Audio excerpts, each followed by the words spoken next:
की रणनीति, हम्म। भारतीय पंचवर्षीय योजना के उद्देश्य और रणनीति, राष्ट्रीय विकास परिषद, योजना आयोग के कार्य और भूमिका, फिर उसका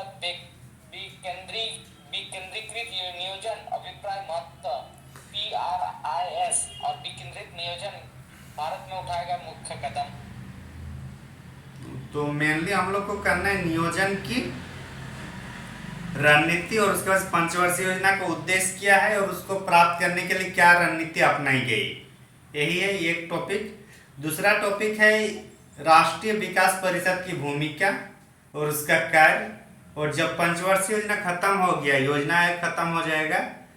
अच्छा, तो हाँ, राष्ट्रीय विकास परिषद की भूमिका, कार्य, उसके बाद योजना आयोग। और योजना आयोग के बाद खत्म होने के बाद वो नीति आयोग के बारे में थोड़ा हम लोग को पढ़ना होगा, क्योंकि अभी योजना आयोग नहीं है। अब कौन सा आयोग चल रहा है? नीति आयोग। ठीक है, तो नियोजन की रणनीति से शुरू करते हैं हम लोग।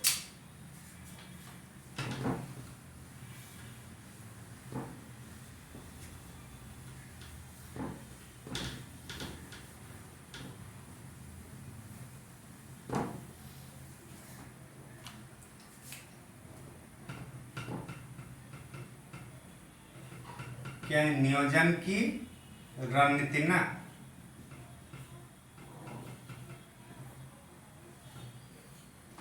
तो नियोजन की जो रणनीति है, तो पहले हम लोग जब नियोजन वगैरह हो रही है, योजना जब शुरू हो रहा है, तो उस स्थिति को एक बार हम लोग समझते हैं। उस जो परिदृश्य है उसको एक बार हम लोग माइंड में लाते हैं, इमेजिनेशन करते हैं। तो आपके आसपास सामने क्या दिखाई देता है, ये क्या दिखाई देगा अगर उस स्थिति को हम लोग अभी एक बार सोचे तो। 1947 के आसपास अराउंड, जब भारत आजाद हुआ, बताइए गरीबी होगा कि नहीं होगा? सर, गरीबी होंगे। शिक्षा होगा, क्या शिक्षा होगा? ज्यादातर अशिक्षा होगा।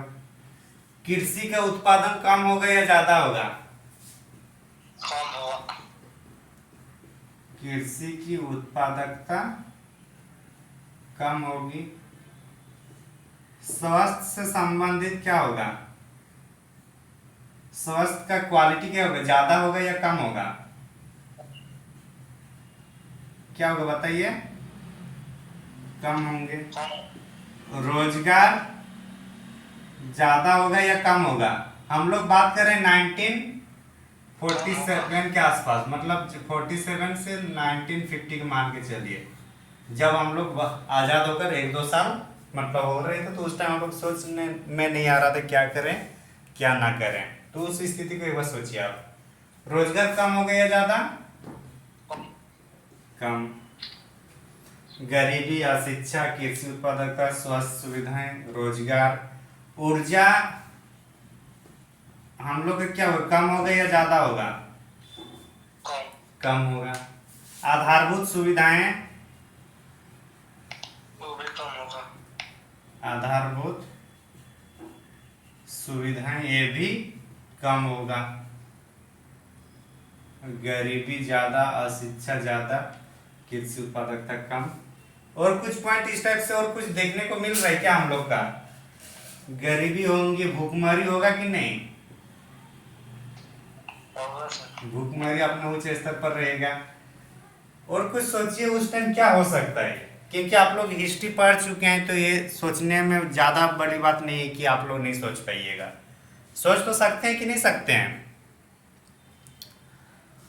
सकते हैं सर। हाँ, देखिए, टॉपिक पढ़ना और सिलेबस कवर करना दोनों अलग है। सिलेबस में ये सब नहीं है, सिलेबस में आपको ये सब नहीं मिलेगा। लेकिन जिसको हम लोग पढ़ेंगे, हाँ, लेकिन जब हम लोग किसी को पढ़ेंगे, तो जब तक उस सिनेरियो को नहीं माइंड में रखेंगे, क्या आगे कुछ लिख सकते हैं? नहीं लिख सकते हैं। हम लोग फिर हम लोग सिर्फ बुक में जो लिखे उसी को लिख सकते हैं। तो इसलिए पहले हम लोग के पास वो स्थिति क्या थी, तब ना हम लोग उस टाइम हम लोग योजना बनाएंगे। अभी अगर हमारे घर में किसी चीज की जरूरत है या जरूरत नहीं है, जब तक ये नहीं समझेंगे हम लोग कुछ प्लान बना सकते हैं क्या? अगर घर में दाल भात नहीं है तो फिर बिरयानी का ऑर्डर तो नहीं करेंगे ना, पहले दाल भात की व्यवस्था करेंगे। जी सर। अगर घर में सिंपल गामछा या जो भी कपड़ा पहनने का नहीं है तो हम लोग अभी अभी क्या बोलते हैं उसको, ब्लेजर बोलते हैं क्या, महंगा वाला जो स्टाइलिश होता है। हाँ, तो अगर साधारण अगर कपड़ा वगैरह नहीं है तो फिर ब्लेजर थोड़ी अभी लेंगे। तो हम लोग को पहले ये देखना है कि हमारे पास क्या नहीं है, और जो क्या नहीं है उसी को तो प्राप्त करने के लिए योजना बनाना है। यही चीज है ना, योजनाएं दो ही चीज में बनती है, जो नहीं है उसको प्राप्त करना है, और जो है उसको सही तरीके से प्रबंध करना है। दो ही योजना में होता है। समझ में आ रहा है? तो हमारा अगर योजना बन रही है तो इतनी सारी हमारे पास क्या है, विशेषताएं हैं हमारे समाज की, भारत की इतनी दशाएं हैं। कब 1947 से 50 तक गरीबी है, 10 से 15% अमीरी है, बाकी 99% लगभग आपका गरीबी देखने को मिलेगा। अशिक्षा 5 से 6%, शायद 20 या 21% शिक्षित लोग थे, बाकी अशिक्षित थे। कृषि की उत्पादकता शून्य थी। क्यों? क्योंकि अभी अभी हाल ही में हम लोग का कृषि का बहुत बड़ा हिस्सा किसको दे दिए थे, पिंटू भाई को दिए कि नहीं, पाकिस्तान को, विभाजन के टाइम। आधा सिंध तो वहां चला गया जहां पे मतलब जहां हम लोग का जो उत्पादन होता था उसके एक बड़ा सा हिस्सा पाकिस्तान चला गया ना।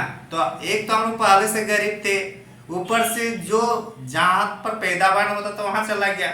जैसे बिहार और झारखंड के केस में हुआ कि बिहार ऐसे ही गरीब राज्य, ऊपर से झारखंड अलग से उनका जो माइनिंग वगैरह ले लिया, तो और गरीब हुआ कि नहीं हुआ?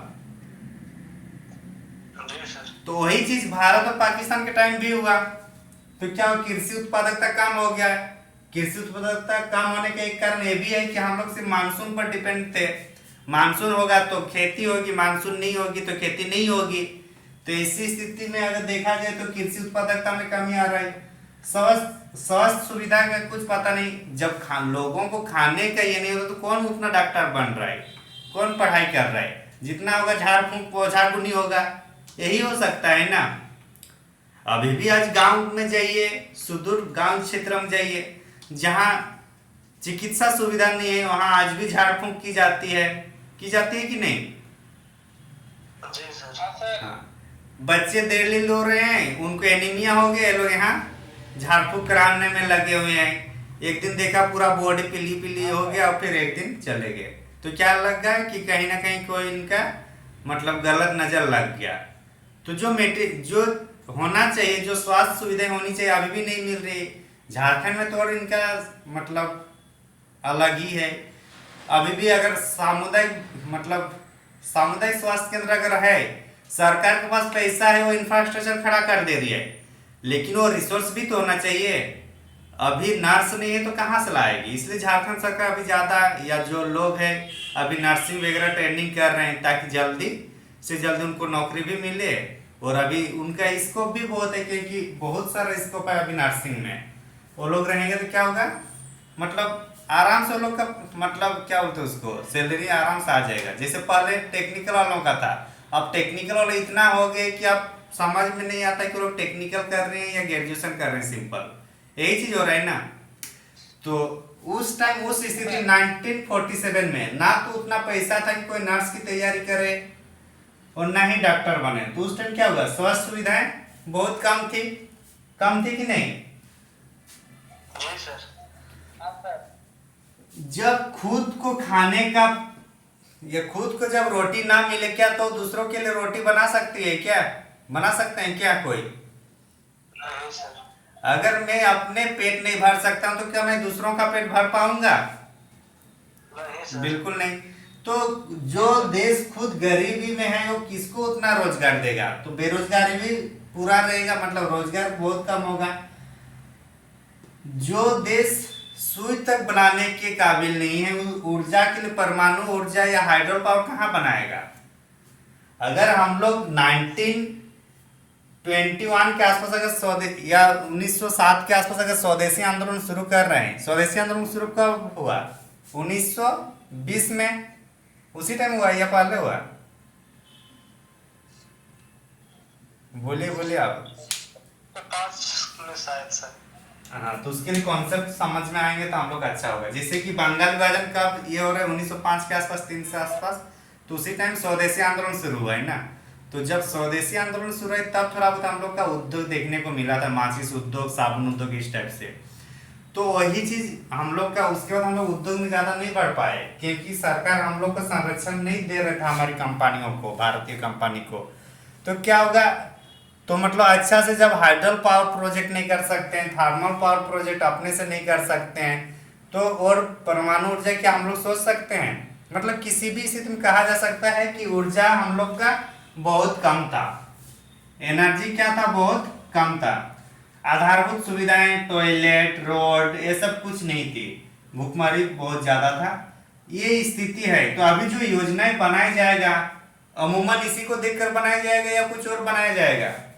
अब योजना में ये थोड़ी रहेगा कि हम विदेशों के साथ कैसे संबंध बनाएं, और रहेगा अच्छी बात है, लेकिन प्रायोरिटी इसको देंगे कि उसको देंगे?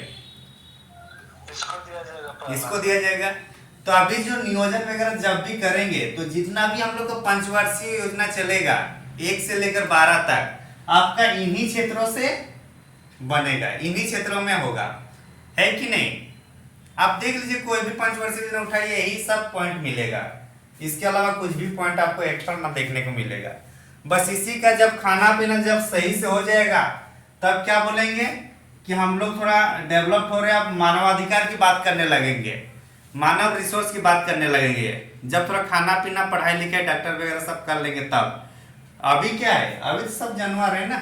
जब तक इंसान और जानवर में वही है, अंतर क्या है?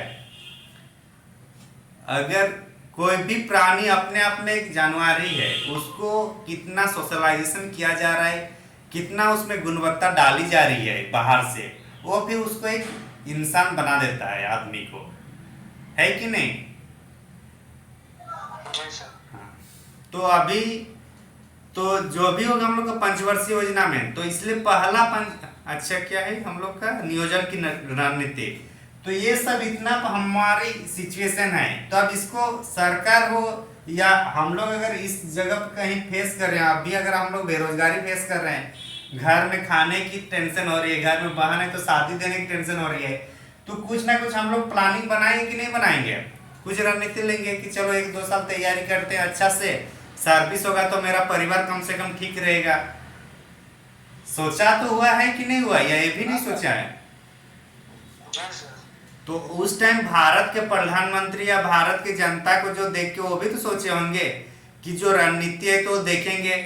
अब चूंकि शुरू में मतलब शुरुआत मतलब स्वतंत्रता तुरंत मिल गया है, ऐसी स्थिति में इसका पहले का तो कुछ है ही नहीं कि कुछ बनाएंगे, कुछ योजनाएं चल रही होगी।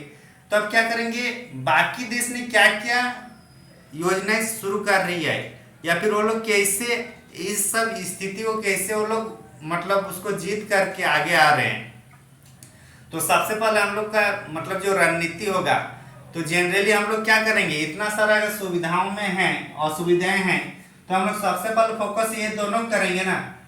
ठीक है, अगर हम लोग अनपढ़ भी है तो कोई दिक्कत नहीं है, लेकिन इंसान को पहले भूखमरी से हटाना होगा कि नहीं हटाना होगा? हटाना होगा सर। शिक्षा बड़ी बात नहीं है, अकबर भी अशिक्षित ही थे, असाक्षर ही थे, लेकिन सबसे अच्छे शासक किए हैं कि नहीं किए हैं, शासन चलाए कि नहीं? हाँ। और मोहम्मद बिन कासिम बहुत अच्छे शिक्षित और साक्षर थे, लेकिन उनका प्लानिंग उतना अच्छा नहीं हो पाया क्योंकि उनके पास विश्वास की कमी थी। तो कहीं ना कहीं ये जरूरी नहीं है कि शिक्षा ही सब कुछ है, मतलब शिक्षा मतलब कि साक्षरता ही सब कुछ है। तो हम लोग साक्षरता बाद में भी कर सकते हैं लोगों को, लेकिन पहले अगर जागरूक हुआ तो सब बढ़िया है।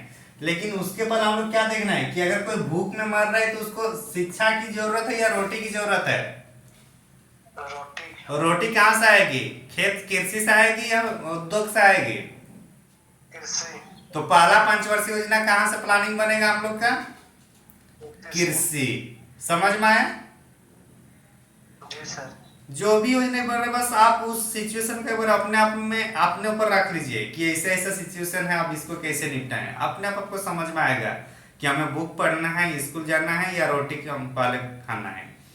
तो इसलिए पहली पंचवर्षीय योजना की जनरली हम लोग किसको किए, गरीबी भूखमरी को हटाने के लिए। और इसको हटाने के लिए क्या जरूरत है, क्योंकि भारत के पास तो कुछ उतना था नहीं कि कहीं और कंपनी या फैक्ट्री में काम करेंगे तो हमें पैसा मिलेगा, अनाज मिलेगा, ऐसा तो कुछ था नहीं। तो इसके लिए क्या होगा, खुद को खेत में जाना होगा। तो इसलिए प्रथम पंचवर्षीय योजना में किसको शामिल किया गया है, किसको सबसे ज्यादा प्राथमिकता दी गई है, कृषि को। समझ में आया। तो जी सर। फर्स्ट 5 ईयर प्लान्स हम लोग का किस में जाएगा, कृषि में। अब क्या सिर्फ कृषि खेत में उगाने से हो जाएगा या और भी कुछ काम करना होगा, सिंचाई वगैरह साधन करना होगा कि नहीं, करना होगा सर। और ये बात कृषि और ये सब कब हो रहा है, हम लोग 47 में आजाद हुए हैं और 1951 में पहला पंचवर्षीय योजना शुरू हो रहा है। कब शुरू हो रहा है, 1951 में। तो इसके बीच अगर देखिए हम लोग 1947 से तो लगभग जो टाइम मिला तो उस टाइम भी तो हम लोग कुछ ना कुछ काम कर रहे थे ना, ताकि लोगों को कुछ रोजगार मिल जाए। क्योंकि रोजगार मिलेगा तभी तो खाने को मिलेगा तो भूखमरी हटेगी, और जैसे जैसे भूखमरी हटेगी थोड़ा थोड़ा गरीबी भी कम होते हुए जाएगा। है कि नहीं बात। अरे हम लोग बिना रोजगार दिए रोटी थोड़ी दे सकते हैं, हम लोग चुपचाप बैठा के तो नहीं खिला सकते हैं ना, उस टाइम खिला सकते हैं क्या। अभी अलग बात है कि हम लोग खाद्य में संपन्न हैं तो हम लोग चलो सरकार डेली या हर महीने में 5 किलो प्रति मेंबर 5 किलो अनाज दे रही है। अभी की बात है, उस सिचुएशन में तो नहीं हो सकता है, वहां काम भी करना होगा और खाना भी खुद ही से पकाना होगा। तो ऐसी स्थिति में क्या होगा कि एग्रीकल्चर को किया गया है, और अब चूंकि वहां खेत से बाहर लाना है तो उसके लिए ट्रांसपोर्ट सुविधाएं होनी चाहिए कि नहीं होनी चाहिए, होनी चाहिए सर। तो उसके लिए रोड सड़क भी बनाना होगा। और धीरे धीरे हम लोग क्या करेंगे, हम लोग को पता है उस तत्कालीन जो प्रधानमंत्री थे या तत्कालीन जो बुद्धिजीवी थे उनको पता है कि ऊर्जा के बिना किसी देश को हम लोग विकसित नहीं कर पाएंगे। किसके बिना, ऊर्जा के बिना। तो इसलिए हम लोग 1951 तक हम लोग वेट नहीं किए हैं ऊर्जा के लिए। जैसे भारत आजाद हुआ डायरेक्ट 1948 में ही हम लोग काम कर दिए। कौन सा, डीवीसी में। इसमें 2 फायदा हो रहा था, 2-3 फायदा, इसलिए इसको क्या बोलते हैं, बहुउद्देशीय परियोजना है। एक, जब इस योजना को बनाएंगे तो लोगों को क्या मिलेगा, रोजगार मिलेगा। रोजगार मिलेगा तो 2 वक्त की रोटी नसीब होगी कि नहीं होगी, होगा सर। कहीं ना कहीं भूखमरी को थोड़ा कम कर पाएंगे झारखंड आसपास के एरिया में। जी सर। हो गया। दूसरा, अगर ये सब करेंगे तो कृषि में हेल्प होगा कि नहीं। पानी जहां मानसून से पानी मतलब मानसून की बारिश से कृषि हो रही थी, अब अगर सिंचाई करेंगे तो एक सुनिश्चित तो होगा कि चलो इस बार भी खेती ठीक ठाक होगा अगर बारिश ना भी हुई हो, है कि नहीं। जी सर। तो इसी स्थिति में क्या होगा, कृषि को हेल्प मिलेगा। अब यही सब जब प्रोजेक्ट पूरा फाइनल हो जाएगा, जैसे 1953 में कोनर हम लोग को फाइनल हो जा रहा था, या तिलैया पहले होता है ना। तो ऐसी स्थिति में पावर जनरेट भी तो हम लोग का शुरू हो जाएगा, ऊर्जा का भी आना शुरू होगा कि नहीं। होगा सर। तो इसलिए हम लोग ज्यादा टाइम न लगाते हुए डायरेक्ट आजादी के बाद 1948 7 जुलाई 1948 को डीवीसी हम लोग स्थापना कर दिए थे, काम शुरू कर दिए थे। तो पहला 5 ईयर्स प्लान का रणनीति आपको समझ में आ गया कि देश में भूखमरी ज्यादा है, गरीबी ज्यादा है, तो उसको कम करने के लिए हम लोग कृषि के साथ साथ आधारभूत सुविधाओं के विकास के लिए हम लोग काम किए हैं। समझ में आ रही ना बात। आधारभूत सुविधा मतलब रोड सड़क जो भी है, पहला समझ में आ गया। अब दूसरा में आए कि भारत में ये देखा जा रहा है कि जो उद्योग लगाना है तो, और शुरुआत में अगर देखते हैं तो शुरुआत में लगा कि उद्योग बनाने के लिए हम लोग को बड़े बड़े मशीन की जरूरत होती है, तो हम लोग क्यों ना सबसे पहले एक बड़ा उद्योग स्थापित करने का होता है, तो इसलिए एचईसी वगैरह का बनाया जा रहा था। और उसके बाद दूसरा हम लोग छोटे छोटे उद्योग बनाने के लिए दूसरी पंचवर्षीय योजना में हम लोग बाकी देशों के साथ सहयोग लेना शुरू किया। क्योंकि उद्योग हमारे बस में नहीं थी बनाने की, ठीक है, नहीं था ना, क्योंकि हम लोग साबुन और माचिस फैक्ट्री तक ही सीमित थे। हालांकि 1907 में टाटा मतलब टिस्को हम लोग का हो चुका था, टेल्को 1945 में हुआ था। तो अब उद्योग की राह में हम लोग आ गए थे, कब? 20वीं सदी में। तो वही जब आजाद हो गए तो अब क्या होगा, बाकी देशों के साथ भी तो हम लोग को सीखना होगा कि नहीं सीखना होगा, जो औद्योगिकरण कर चुके हैं या जो औद्योगिकरण के रास्ते में है कि नहीं? तो हाँ, तो यही। अच्छा, पहला जो 5 ईयर प्लान था ये है क्या था, इसका मॉडल का नाम क्या था? हेराल्ड डोमर, वही थे ना? हाँ। दूसरा में आएगा पीसी महालनोबिस का सिद्धांत। और पीसी महालनोबिस कहाँ के पता है ना आप लोग को? कलकत्ता। कलकत्ता नहीं, हम लोग का झरिया के रहने वाले थे। हजारीबाग ना सर? हाँ, हजारीबाग के झरिया यही आसपास है।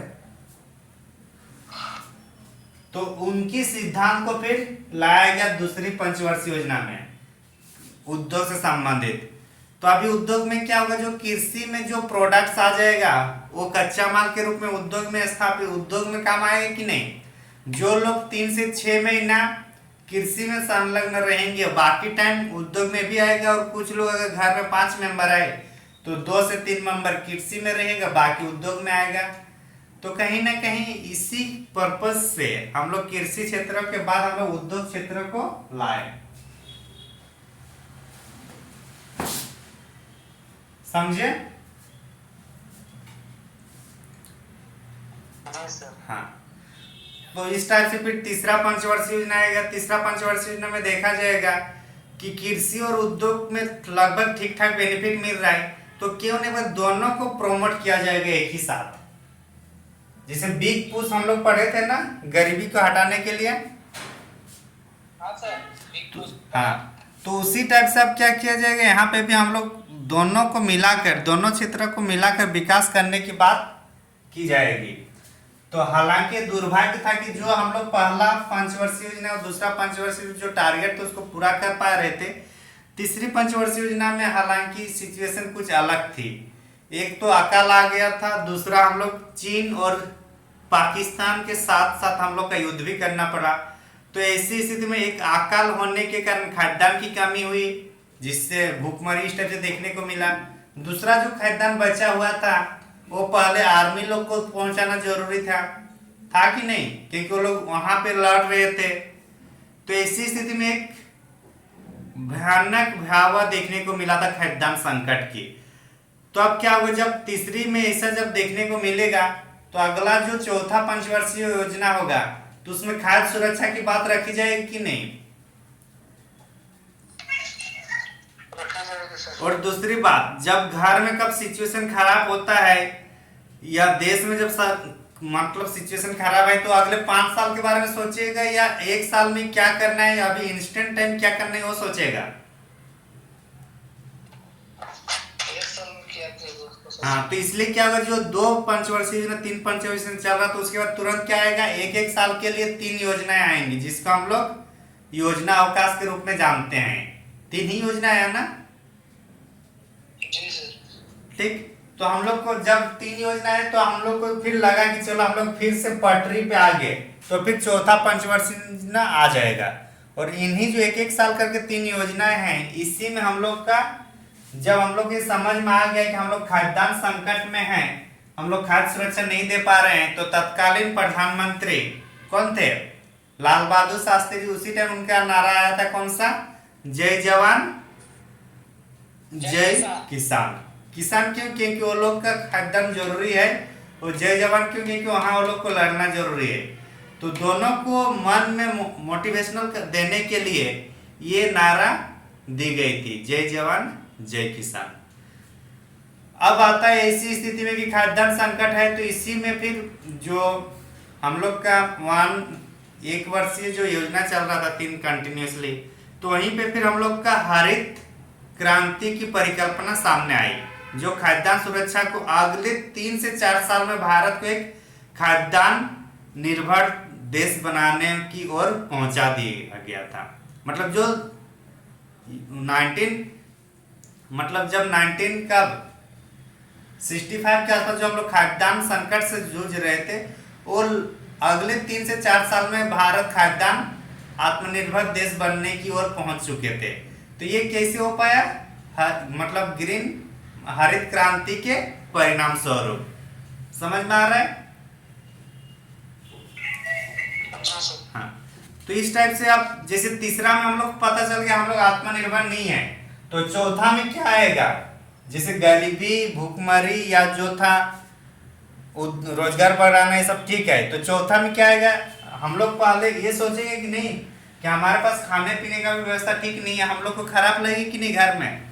तो सबसे पहले क्या होगा? घर में खाने पीने की व्यवस्था करना है, तो उसके लिए क्या होगा? आत्मनिर्भर बनना पड़ेगा। तो इसलिए चौथा पंचवर्षीय योजना में आत्मनिर्भरता का सिद्धांत आता है। कौन सा रणनीति बनता है किसके लिए? समझ में आएगा? अब आत्मनिर्भरता बनने के लिए हम लोग 5 साल देंगे। इसके बाद जो आएगा तब भी देखा जा रहा है कि हम लोग आत्मनिर्भरता तो बन गए हैं, लेकिन अभी तक गरीबी हटा नहीं। तो फिर क्या होगा? गरीबी हटाओ का नारा या गरीबी उन्मूलन की योजना हम लोग का 5वीं पंचवर्षीय योजना में देखने को मिलेगा। कहाँ देखने को मिलेगा? 5वीं पंचवर्षीय योजना। 5वीं पंचवर्षीय योजना में ही आपको देखने को मिलेगा कि काम करो और उसके बदले अनाज लो। अभी जैसे नरेगा में काम करो उसके बदले पैसा लो, तो उस टाइम पैसा नहीं था। हम लोग के पास क्या ज्यादा उत्पादन हो रहा था? चावल, गेहूं उत्पादन हो रहा था ना हरित क्रांति में। जी। तो क्या हमारे पास गेहूं चावल है तो हम लोग क्या पैसा देंगे कि चावल गेहूं देंगे? चावल। गांव में अब भी अगर कहीं बनिहार अगर कोई करते हैं तो हालांकि अभी पैसा देने की प्रथा चल रही है। इसके पहले क्या था? पोइला में धान चावल देते थे, सेरा में ऐसे ही था ना गांव घर में। जी सर। ऐसा क्यों था? क्योंकि हमारे पास पैसे से ज्यादा धान चावल था घर में, इसीलिए ना। तो इसलिए 5वीं पंचवर्षीय योजना में क्या है? पैसा दिया या चावल अनाज दिया?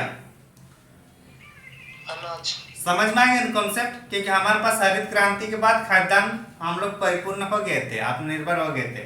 क्योंकि जो इसका बड़ा बड़ा क्षेत्र था वो कृषि संपन्न हो गया, लेकिन वहां पे जो छोटे छोटे जो कृषक थे वो लोग तो गरीब ही रह गए ना। तब अब वो लोग काम करेंगे तब ना वो लोग को फिर खाने का मिलेगा। बात में समझ में आ रही ना बात? हाँ सर। हाँ, तो इसलिए 5वीं पंचवर्षीय योजना काम के बदले अनाज की बात कही गई और गरीबी हटाओ की। क्योंकि गरीबी बढ़ गया था किसमें? चौथी पंचवर्षीय योजना में। क्योंकि जो हरित क्रांति सक्सेस हुआ तो जो बड़े बड़े खेत जो जमींदार थे वो सक्सेस हुए ना। जिनके पास छोटा छोटा है 2 बीघा 3 बीघा जिनका खेत है, वहां ट्रैक्टर तो हम लोग यूज नहीं कर सकते ना, उसके लिए कॉस्ट बेनिफिट नुकसान में चला जाएगा। तो उसलिए क्या होगा? और गरीब हो गए और जो जमींदार थे और ज्यादा अमीर हो गए। तो दोनों के बीच जो खाई हुआ उसको कम करना जरूरी था, और उनको कम करने से पहले उनको ये जरूरी था कि उनको खिलाना क्या है, रोटी वो सब। तो इसलिए काम के बदले अनाज की बात आती है हम लोग 5वीं पंचवर्षीय योजना में। समझ में आ रही ना? हाँ सर। ये सब कनेक्ट करके लिख पाइएगा ना, क्योंकि योजना कोई 1 साल का नहीं पढ़ना होता है, उसको पहले क्या है उससे रिलेट होता है, और उससे भी पहले ये रिलेट होता है कि वो परिस्थिति क्या है जो यहाँ पे बताए हैं। समझ में आ रही ना? हाँ सर। 6ठी पंचवर्षीय योजना अब क्या होगा? अब लगभग ठीक ठाक हो रहा है, तो अब क्या होगा? अब थोड़ा बेरोजगारी पर बात किया जाएगा कि बेरोजगारी को कैसे कम किया जाए। खाने पीने का तो व्यवस्था हो गया, चौथा में हम लोग का ठीक ठाक अनाज उत्पादन हो गया, 5वां में जो गरीब लोग हैं उनके बारे में हम लोग व्यवस्था कर ले कि चलो काम करोगे उसके बदले हम लोग आपको अनाज देंगे। अब ये तो जरूरी नहीं है कि नहीं काम आपको डेली मिले। जरूरी है क्या? अगर कृषि प्रधान देश है तो मुश्किल से 6 से 7 महीना काम मिलेगा, उसके बाद आपको ऐसे ही रहना होगा। तो ऐसी स्थिति के लिए कुछ ना कुछ तो प्रोजेक्ट चलाना होगा कि नहीं चलाना होगा? चलाना होगा सर। हाँ, तो इसीलिए 6ठा पंचवर्षीय योजना में रोजगार की बात किया जाएगा। तो वो सब जो उद्देश्य है, जितना भी उद्देश्य है मिला जुला कर यही सब होगा। इसमें से कौन सा पॉइंट होगा वो आपको याद रखना पड़ेगा। 5वां 6ठा तक तो समझ में आ गया, एक सीरीज में आ गया। 6ठा में क्या हो रहा है? रोजगार को बढ़ाने की बात कर रही है, क्योंकि जब घर मकान घर पर छत हो पेट में रोटी हो तब थोड़ा पैसा सेविंग करने की भी बात आती है कि नहीं आती है? आती है आती है सर। सर। तो उसके लिए क्या होगा, रोजगार देना होगा, उद्योगों में निवेश करना है। उद्योगों में अब कैसा उद्योग, आटा वगैरह, जो अभी क्या है हमारे पास चावल और आटा लगभग ठीक ठाक हो रहा है, तब इससे संबंधित जो इंडस्ट्री है उसको हम लोग डेवलप करेंगे कि नहीं करेंगे, कृषि से संबंधित। सर तो इसलिए कृषि से संबंधित अगर उद्योग को डेवलप करेंगे तो उसके लिए काम करने के लिए आदमी रखना होगा कि नहीं रखना होगा। रखना होगा सर। अंततः क्या होगा, रोजगार में वृद्धि होगी। होगा सर। कॉन्टेक्ट ये कनेक्ट हो रहा है ना सब। हाँ सर। हाँ, तो जब इस टाइप से होगा तो क्या है, घर मकान मिल रहा है, खाने पीने के बदले उनको अनाज मिल रहा है, काम करने के बदले रोजगार मिल रहा है। अब क्या हो रहा है, रोजगार भी मिल रहा है ना। हाँ सर। तो जब ऐसे स्थिति होगा तो कभी ना कभी हम लोग सोच तो सकते हैं ना कि अगर रोजगार भी मिल रहा है तो कहीं ना कहीं हम लोग गरीबी भी खत्म कर लेंगे। तो छठी पंचवर्षीय योजना में फिर से बोला जाएगा, ये नारा है कि गरीबी हटाओ, मतलब गरीबी उन्मूलन का छठा में भी फिर से आपको देखने को मिलेगा, गरीबी हटाने को लेकर छठा में। सातवीं पंचवर्षीय योजना क्या होगा कि चलो कुछ रोजगार वगैरह आ जा रहा है, कुछ पैसा इनकम हो रहा है, तो जिसके पास पैसा इनकम हो रहा है तो अब अगर अपना सेहत को, अगर उनको पैसा है तभी तो सेहत के बारे में सोच सकता है। पहले क्या था, पेट में रोटी नहीं था तो इसलिए रोटी के बारे में सोचे, अब रोटी हो गया, कपड़ा हो गया, मकान हो गया, रोजगार हो गया, तो नेक्स्ट अगर कहीं कुछ अगर जरूरत होगा शिक्षा और स्वास्थ्य से संबंधित देखना पड़ेगा, है कि नहीं। जी सर। तो अब क्या होगा, अगर सब खाने पीने रहने और पैसा अगर कुछ सेविंग हो रहा है तो कहीं जर बीमार आ गए तो मेडिकल जाने के लिए हम लोग सोचेंगे कि चलो मेडिकल जाएंगे, मेडिकल में चेकअप कराएंगे आखिर सिर दर्द क्यों हो रहा है कि नहीं। जी। तो अब जो सातवीं पंचवर्षीय योजना में आप थोड़ा आप लोग क्वालिटी ऑफ लाइफ में आएंगे। पहले क्या था, हम लोग सर्वाइवल ऑफ लाइफ में थे, सर्वाइवल चल रहा था ना हम लोग का जिंदगी में कि खाने के लिए सोचना पड़े, 2 वक्त की रोटी के लिए सोचना पड़ रहा है, 2 वक्त काम करने के लिए सोचना पड़े ताकि पैसा कहाँ से मिले। अब सब ये सब मिलेगा, थोड़ा क्वालिटी हम लोग चाहेंगे नहीं चाहेंगे। हमारे घर में मम्मी पापा लोग का क्या था कि पहले खाओ पियो और कुछ पैसा सेविंग करो। अब उन्हीं लोग के कारण ही तो आज हम लोग पढ़ पा रहे हैं कि वो लोग चाह रहे थे कि हमारे बेटा बेटी क्या होगा, हम लोग जैसे मजदूरी दिहाड़ी काम नहीं करेंगे, वो लोग पढ़ेंगे लिखेंगे कुछ बनेंगे, यही है ना। जी सर। तो ये स्थिति आने के लिए उनको 1951 से तो एक सीढ़ी में आना पड़ा ना, स्टेप बाय स्टेप, एक ही दिन में थोड़ी वो लोग बोल पाए। जी। तो इसीलिए सातवीं पंचवर्षीय योजना ह्यूमन मतलब स्टैंडर्ड ऑफ लिविंग को बढ़ाने में शिक्षा स्वास्थ्य सब का हम लोग को देखने को मिलेगा। तकनीकी विकास होगा, आर्थिक विकास, तो ये सब अब हम लोग धीरे धीरे विकास की बात करने लगेंगे। समझ में आ गया ना। अब दूसरी बात लोगों को भी समझ में आ गया कि गरीबी बेरोजगारी एक बहुत बड़ा कारण इसका क्या है कि हम लोग जनसंख्या बहुत ज्यादा हम लोग का हो रहा है, तो उसको जनसंख्या नियंत्रण करेंगे कि नहीं करेंगे। करेंगे सर। करेंगे सर। तो गरीबी और बेरोजगारी के ये करने के लिए मतलब जनसंख्या नियंत्रण भी करना होगा। जहाँ शिक्षा और जागरूक आएगा तो हाँ उस टाइम पे भी बात किया जाए कि हम लोग को कैसे कंट्रोल करना है, कंट्रोल करेंगे तो फायदा क्या है, नुकसान क्या है, और ना कंट्रोल किया तो उसका नुकसान क्या है। तो ये सब जागरूक तभी आएगा जब साक्षर होंगे, शिक्षा जब शिक्षित होंगे हम लोग। पहले भी होंगे लेकिन पहले क्या था, पहले 2 वक्त की रोटी जरूरी था, अब क्या है रोटी वगैरह सब है तो थोड़ा पैसा सेविंग करना है, फिर आगे उनको इन्वेस्ट भी करना है। तो इसलिए क्या हो रहा है, अब शिक्षा स्वास्थ्य के साथ साथ जनसंख्या नियंत्रण करना भी सातवीं पंचवर्षीय योजना का एक अहम टारगेट था। समझ में आ गया ना रणनीति क्या है सातवीं पंचवर्षीय योजना तक। हाँ सर। अब इतना दूर आएगा, स्वास्थ्य संबंधित सचेत होंगे, शिक्षा संबंधित सचेत होंगे, जनसंख्या नियंत्रण करने की बात करेंगे, तो क्या आगे हम लोग ये प्लान नहीं रहेगा कि मानवीय विकास कैसे किया जाएगा, ह्यूमन डेवलपमेंट कैसे करेंगे हम लोग, स्टैंडर्ड ऑफ लाइफ। तो इसलिए 8वीं पंचवर्षीय योजना में हम लोग को मानवीय विकास से संबंधित नीति और योजनाएं देखने को मिलेगी। समझ में आ रहा है 8वीं पंचवर्षीय योजना की अवधारणा। अब यहाँ जनसंख्या नियंत्रण होगा, खाद्यान्न संकट नहीं होने देंगे, रोजगार सृजन होगा, शिक्षा स्वास्थ्य सब पर अभी ध्यान दिया जाएगा, तकनीकी शिक्षा पर प्रौद्योगिकी शिक्षा पर अब ध्यान दिया जाएगा। पहले हम लोग के जनरेशन में क्या था, सिंपल ग्रेजुएशन कर रहे थे। अब जो जनरेशन आ रहा है या तो डिप्लोमा कर रहे हैं या बीटेक कर रहे हैं, क्योंकि अभी पैसे की अभी उतना कमी नहीं है और न ही उतना कॉलेजों की कमी है। तो कहीं ना कहीं हम लोग अब समझ में आ गया तो अब क्या होगा, औद्योगिक विकास और टेक्नोलॉजी की एजुकेशन मतलब तकनीकी शिक्षा पर अभी फोकस किया जाएगा। तो ये सब किस में है, 8वीं पंचवर्षीय योजना में। समझ में आ रहा है।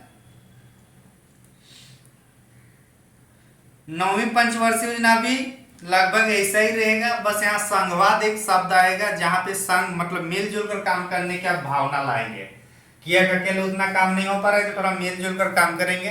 बाकी जो 8वीं पंचवर्षीय योजना है मतलब 1 से लेकर 6 तक लगभग हम लोग सर्वाइवल स्टेट में आ गए। 7वां जो है हम लोग का पंचवर्षीय योजना था, यहाँ हम लोग ट्रांजिशन में थे कि इधर से और इधर दोनों के बीच में है ये वाला 7वां, और 8वां से लेकर फिर 12वां ये हम लोग का स्टैंडर्ड ऑफ लिविंग को बढ़ाने में रहेगा। समझ में आ रहा है ना। मतलब ऐसा कहीं डिवाइड नहीं है, लेकिन हम लोग समझ सकते हैं सिचुएशन का आधार पर। समझे। Okay sir. तो इसलिए 8वीं मानवीय विकास की बात किया जाएगी, 9वीं में भी वही होगा, 10वीं में भी लगभग वही होगा, ऊर्जा वगैरह उत्पादन ज्यादा करना है। 11वीं में आया जाएगा तो डायरेक्ट समावेशी विकास की बात करेंगे। बोल रहे एक एक करके तो सब विकास कर रहे हैं, तो उसमें देख रहे उसमें भी बहुत अंतराल हो रहा है, कोई ज्यादा गरीब हो रहा है, कोई ज्यादा अमीर हो रहा है। तो उसको रोकने के लिए क्या होगा, समावेशी विकास लाना होगा कि नहीं। हाँ सर। तो इसलिए 11वीं पंचवर्षीय योजना में हम लोग का समावेशी विकास देखने को मिलेगा, और यही 11वीं में समावेशी होगा, और 12वीं में इसको और तीव्र गति से कैसे समावेशी करेंगे उसके बारे में सोच रहा है 12वां पंचवर्षीय योजना। तो पूरा कहानी समझ में आ गया ना, कैसे हम लोग किस सिचुएशन से शुरू होकर कहां तक पहुंचे हैं। सुई से शुरू होकर हम लोग अब इसरो क्या कर रही है, दूसरे देशों में अंतरिक्ष यान भेज रहा है, दूसरे देशों का सैटेलाइट भेज रहा है। तो समझ में आ रहा है सब क्या है, एक पंचवर्षीय योजना को हम लोग जो निरंतर रूप से लाए उसी का एक परिणाम स्वरूप हम लोग को देखने को मिल रहा है आज कहां से कहां आकर हम लोग आए हैं। तो इसका कारण सिर्फ और सिर्फ यहाँ की जनता, भारत की जनता, यहाँ की जो प्रधानमंत्री है वो लोग समय समय पर जो नीति लिए हैं, जो बुद्धिजीवी है वो लोग कैसे उस योजना को काम करते हुए आज हम लोग इसरो को उस बुलंदी तक पहुंचाए हैं जहाँ का पावले का भी सुई भी नहीं बना पा रहे थे। तो वही चीज है कि शिक्षा और कंटिन्यूसली रखा जाए तो कहीं ना कहीं एक न एक दिन सिलेक्शन हो ही जाएगा, ये हम लोग को भी समझना चाहिए। भारत की स्थिति क्या थी 1947 में, आप देख रहे हैं ना। और ऐसा भी नहीं है कि हम लोग चीन जैसे, ऐसा नहीं है कि हम लोग जबरदस्ती तमाशाही तरीके से किए हैं, प्यार मोहब्बत से सब किए हैं कि नहीं किए हैं। हाँ, तो इसलिए आराम से कंटिन्यूसली रहेंगे तो कहीं ना कहीं हो ही जाएगा हर एक चीज में। बोलिए। ये टॉपिक में पूरा पंचवर्षीय योजना को मतलब कि पूरा डिस्क्राइब करना है। हाँ पूरा। तो आप लोग का काम यहाँ पे होगा, क्योंकि मैं तो बता दिए कौन कौन सा पॉइंट में हम लोग का है, इसमें एग्जैक्ट डेटा है वो आपको अपने से करना होगा भाई, क्योंकि वो मैं याद नहीं दिला सकता आपको। मैं कॉन्सेप्ट समझा सकता हूँ जो आप एग्जाम में लिखिएगा, कॉन्सेप्ट में मिर्च मसाला कैसे डालना है वो भी बता दिया, लेकिन क्या क्या डालना है, कितनी मात्रा में डालना है, ये आप अपना डेटा याद जितना करेंगे उतना अच्छा हो पाएगा। समझे।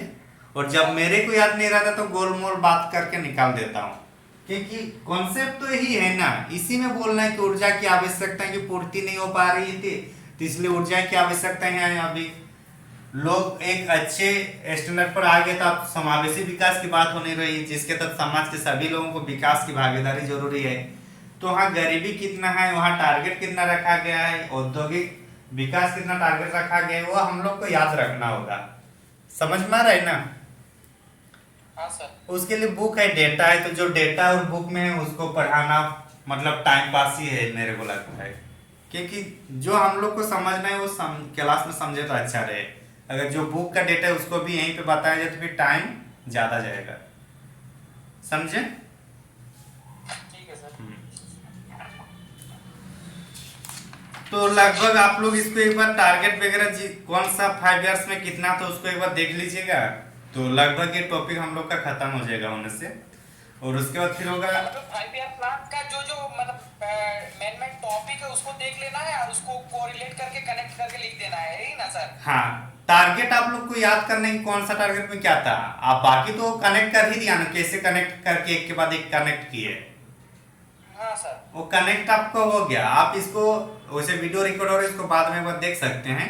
तो कनेक्ट हो गया, अब आपको डेटा देखना है कि कृषि के कितना टारगेट था, कितना प्राप्त किए, उद्योग के कितना टारगेट था, कितना प्राप्त किए, एनर्जी कितना टारगेट था, कितना प्राप्त किए, और कुल मिलाकर मतलब 5 वर्ष योजना सफल रहा कि नहीं सफल रहा, वो थोड़ा बहुत आप डेटा देख लीजिएगा, ठीक है ना।